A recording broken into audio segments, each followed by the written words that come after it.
100 रोटी वाला ससुराल। सुनो जी, मुझे तो शीतल की बड़ी फिक्र रहती है। उसका ध्यान तो बस घर के बाहर दोस्तों के साथ घूमने फिरने में ही रहता है। उसे कुछ बोलो तो एक नहीं सुनती। मैं तो कहती हूँ इसकी जल्दी शादी वादी करवा दो, वरना लड़की हाथ से निकल जाएगी। तुमसे ज़्यादा चिंता है मुझे शीतल की शादी की। कल ही वो रामपुर वाले मौसा जी को फ़ोन भी किया था। बता रहे थे एक लड़का है नज़र में, उनका अपना घर है और लड़का भी अच्छा है। अरे तो फिर बस बात चलाओ ना, एक बार देखे तो सही लड़का और घर बार कैसा है। कौन से लड़की की बात चल रही है यहाँ? तुम्हारी शादी की बात चल रही है बेटी। अब तुम्हारी शादी की उम्र हो रही है तो लड़का तो देखना पड़ेगा ना। उफ़ो, मुझे अभी नहीं करनी शादी वादी। ये तो मेरे खेलने कूदने के दिन है। बहुत खेल कूद ली तुम, अब घर के काम धाम सीखने की कोशिश करो, समझी? ससुराल जाकर हमारी नाक मत कटवा देना। सब्जी काटनी तो आती नहीं इसको, तो नाक ही कटवाएगी।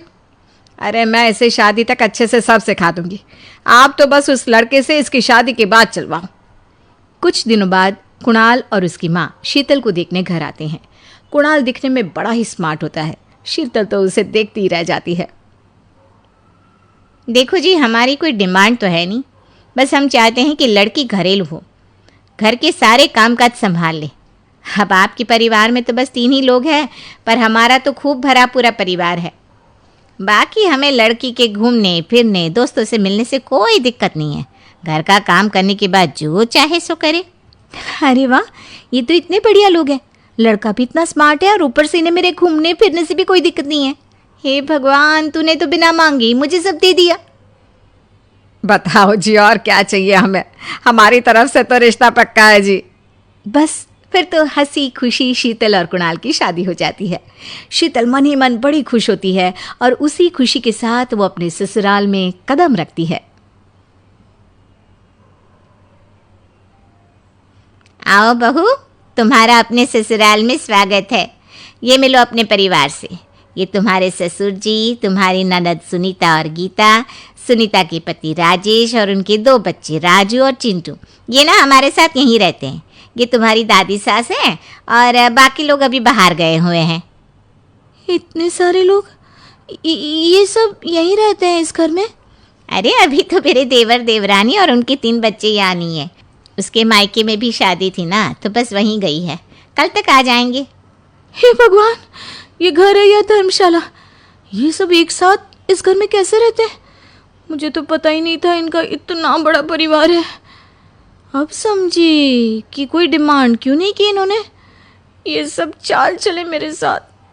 अरे बहू, खड़े खड़े क्या सोच रही हो? चलो अपने कमरे में जाकर आराम करो। जी माँ जी।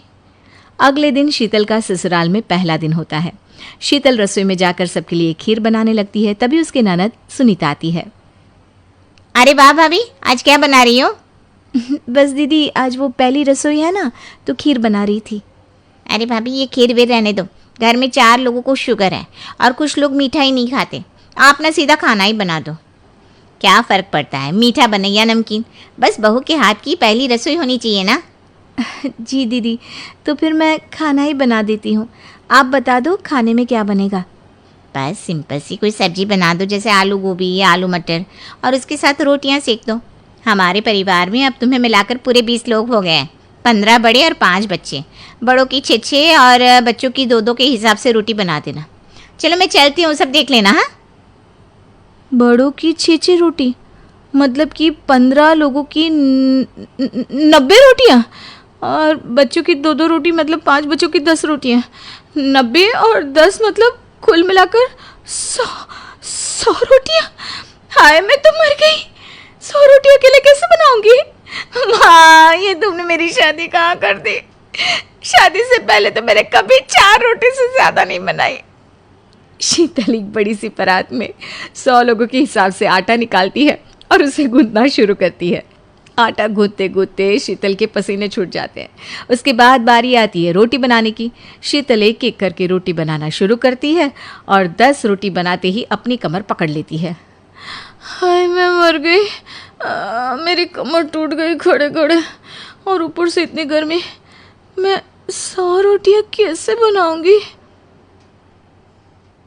अरे भाभी, सब बाहर रोटियों का इंतजार कर रहे हैं। ज़रा जल्दी जल्दी रोटी सेक दो। सब